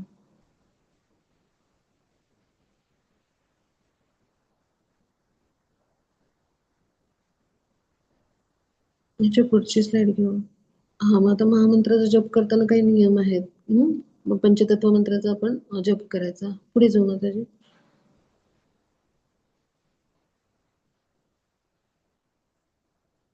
ह्याच्या पुढची स्लाइड घेऊ ना. हा, पंचतंत्र मंत्र जो आहे तर तो आपल्याला माहिती आहे. जय श्री कृष्ण चैतन्य प्रभू नित्यानंद श्री अद्वैत गदाधर श्रीवासदि गौर भक्तवृंद. मग मंत्र ऐकता येईल इतक्या जोरात म्हणायचा, आपल्या कानाने ऐकू येईल असा. त्याच्या पुढे जाऊ माताजी. हा, मग प्रत्येक शब्दाचा उच्चार स्पष्ट करायचा. म्हणजे हरे कृष्ण कृष्ण कृष्ण हरे हरे, हरे राम राम राम हरे हरे, असं व्यवस्थित करायचं. अत्यंत आदराने भक्तिभावाने आणि एकाग्र मनाने जप करायचा प्रयत्न करायचा. तर पुढे जाऊ आपण.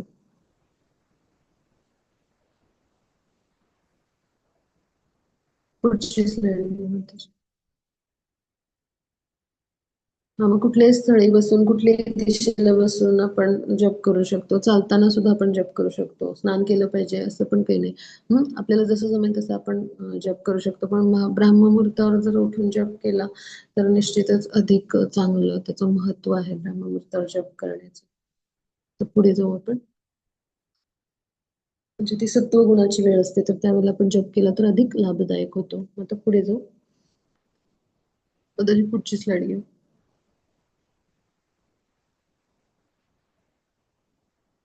हा, मग स्नानापूर्वी किंवा नंतर पण करू शकतो जप. म्हणजे त्याच्यासाठी कुठली अट नियम नाहीये. पुढची स्लाइड घेऊ मग त्याची.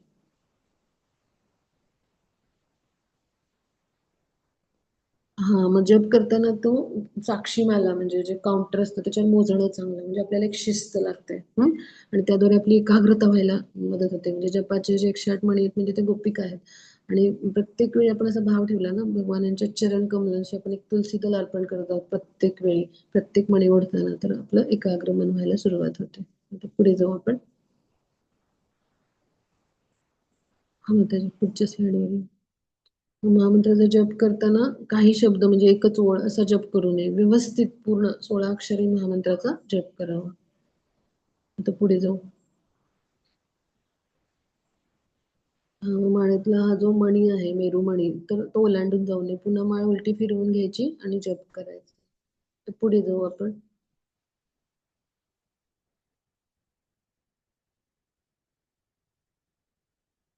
हा, मग पुस्तक, मोबाईल, वर्तमानपत्र असं वाचत वाचत जप करू नये. म्हणजे तो भगवत चरणी अपराध होतो. जर जप करतो तर जपच करायचा, तेव्हा दुसरी कोणतीही क्रिया करायची नाही. की जप करून हरिकथा ऐकतोय असं पण नाही करायचं. जप करताना फक्त जपच करायचा. आता पुढे जाऊ. हा, मग सगळ्यांना एकत्रित घेऊन जर केलं आपण जप, तर सामूहिक जपाचे लाभ खूप मिळतात. एकत्र संकीर्तन जप आपण असं सुट्टीच्या दिवशी नातेवाईकांना घेऊन करावा. आपले कर्मफलापासून मुक्ती होते. पापकर्म आहेत तर ते नष्ट होतात. लवकर लवकर आपली म्हणजे जे ते शुद्धी व्हायला मदत होते. म्हणजे शीघ्रातिशीघ्र प्रगती होते सामूहिक संकीर्तन, सामूहिक जप केल्यामुळे. पापकर्म जे आहेत ते नष्ट तर होतातच, पण आपली जी कर्मफळं असतात प्रारब्धात त्याची सुद्धा तीव्रता कमी होते आणि आपण लवकर मुक्त होतो. तर पुढे जाऊ आपण. हा, मग वाईट व्यसन जे आहेत किंवा म्हणजे अल्कोहोल किंवा अशा सगळ्या व्यसन म्हणजे सवयी आहेत, तर ह्यातून सुद्धा आपली मुक्तता होते. म्हणजे असे अनेक भक्तांच्या जीवनातल्या कथा आहेत की असे तमोगुणी विचार किंवा अशा विचारांचे जे गुलाम बनले होते, व्यसनाधीन झाले होते, तर ते एक उत्तम गृहस्थ बनले किंवा उत्तम व्यक्ती बनले आणि त्यांचं जीवन सगळं कृष्ण भावनेमुळे पालटून गेलं. म्हणजे केवळ हरिनामाचाच महिमा इतका आहे की हरिनाम जेव्हा घ्यायला लागतं ना, तेव्हा सगळं बदलून जातं. आपण प्रयत्न करूया सर्वांनी नाम घ्यायचा. त्यामुळे निश्चितच आपल्याला जीवनामध्ये शांती, समाधान मिळेल. हा, मग त्याची पुढच्या स्लाइडवर येऊ. हरे कृष्ण. हा, चिंता आणि तणाव सगळ्यांपासून मुक्ती, मनाला म्हणजे आत्मस्तरावरचं जेव्हा आपण कार्य करतो ना, आत्म्याच्या स्तरावर, तर असं कार्य म्हणजे हरिकृष्ण महामंत्राचा जप आहे. आणि तो जर केला तर या भौतिक जीवनातल्या चिंता तणावापासून आपली मुक्तीच होते, कारण तो आध्यात्मिक आनंद मिळतो.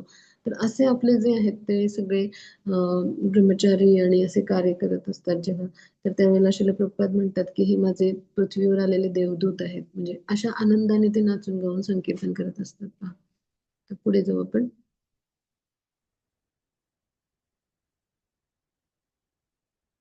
हो, त्याची पुढची स्लाइड. हरे कृष्ण. हा, पहा किती आनंदाने सगळे नाचतात गातात. तर ह्यांच्यासाठी वर्णन आहे ते म्हणजे छानसे देवदूत आहेत पृथ्वीवर आलेले. यांचा खरा आनंद कुठे? हरे कृष्ण महामंत्राच्या संकीर्तनामध्ये. आपण मंदिरात जाऊया जवळच्या. आज तर एकादशीचा दिवस आहे. आज ना आपण हरिकथा ऐकूया, कृष्ण कथा ऐकूया. जप जास्तीत जास्त करायचा प्रयत्न करूया. एकादशी दिवशी विष्णू तत्व म्हणजे कृष्ण तत्व 1000 पटीने कार्यरत असतं. तर आपण एकादशीचं व्रत करूया. त्याचेही लाभ आहेत खूप सगळे. उपवास म्हणजे काय, भगवान यांच्या संग करणं आणि जास्तीत जास्त हरिनाम घेणं. तर असा प्रयत्न आपण करूया. तर पुढे जाऊ आपण.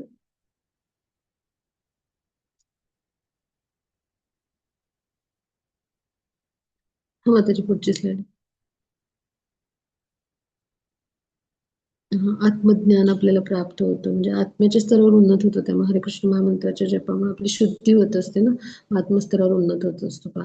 आता हरेकृष्ण ज्यांनी महामंत्राचा जप केला आणि जे यशस्वी झाले, त्या काही अशा यशस्वी लोकांचे इथं म्हणजे मनोगत आहेत. तर ते आपण एक 2-4 पाहूया त्यातले. हा माताजी, पुढे जाऊ आपण. वेगवेगळे प्रसिद्ध व्यक्ती आहेत तर त्यांची म्हणून. आता जॉर्ज हॅरिसन आहे, हा खूप विख्यात गायक होता आणि त्या काळातला. आणि त्याच्या हरेकृष्ण महामंत्राच्या ज्या म्हणजे सीडी होत्या ना, म्हणजे त्यावेळेला कॅसेट्स होत्या आणि अशा सीडी ते प्रगत होत्या आपल्यापेक्षा. तर त्यांनी उच्चांक गाठला होता. इतका तो प्रसिद्ध आणि हा श्रील प्रभुपादांचा शिष्य बनला. आणि जॉर्ज हॅरिसन आणि त्याची कन्या अजूनही म्हणजे गायिका आहे पहा आणि ती कार्यरत आहे. आता पुढे जाऊ आपण. हो, त्याच्या पुढे जाऊ.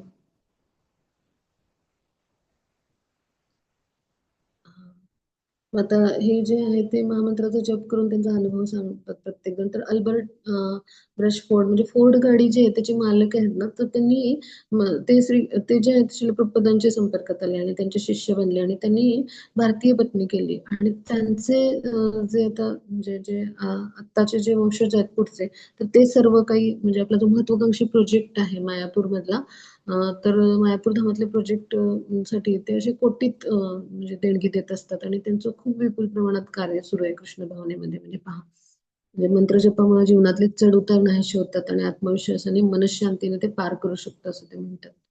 तर पुढे जाऊ आपण.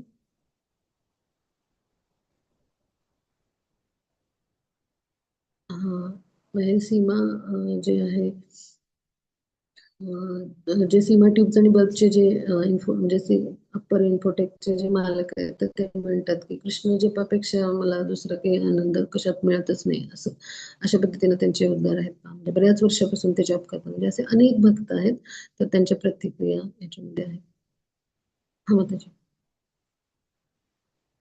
हे मफतलाल जे आपण मफतलाल शूटिंग सर्टिंग आपण म्हणतो, म्हणजे माहिती आहेत आपल्याला, फॅब्रिक्सचे सीईओ ऋषिकेश मफतलाल. तर हे भक्त आहेत.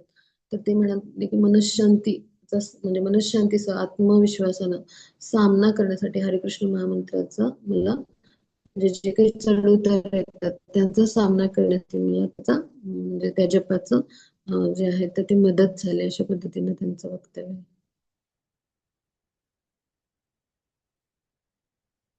हा, त्याची पुढची स्लाइड घेऊ आपण.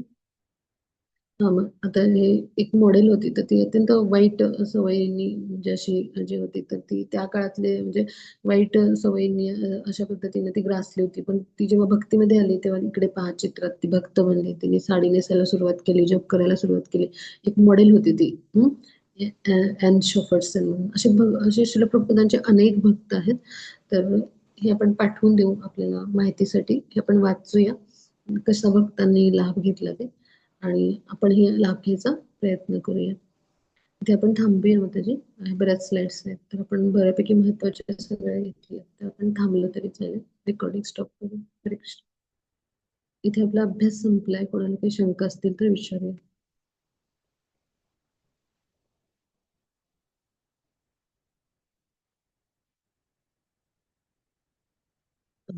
इथे ही पण एक मॉडेल आहे, तर तिला देखील हरिकृष्ण महामंत्राचा जप केल्यामुळे प्रचंड आनंद होतो असं ती सांगते बा. विकी वॉर्टन म्हणून युरोपियन मॉडेल आहे. मग हे ब्रुस क्विन्सबर्ग सैन्यातले अधिकारी आहेत, तर ते पण म्हणाले की महामंत्राचा जप केल्यावर जीवनाकडे पाहण्याचा दृष्टिकोन माझा बदलला.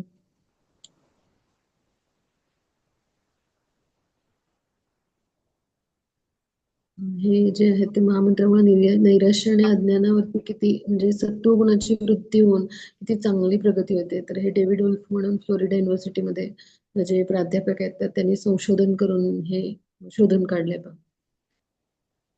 हे सगळे उच्च कोटीचे भक्त आहेत ना श्रील प्रभुपादांच्या चळवळीमधले, आणि त्यांनी खूप छान योगदान दिले. ही सॅली म्हणून आहे, मिसेस सॅली म्हणून जी होती, तर ती श्रील प्रभुपादांच्या संपर्कात आली आणि तिचं खूप सगळं जीवन बदलून गेलं. तर ती सांगते की माझं चिंताग्रस्त जीवन जेव्हा होतं तेव्हा, मन चिंताग्रस्त असायचं तेव्हा जप केल्यामुळं खूप शांत मनाला वाटतं, असं ती सांगते.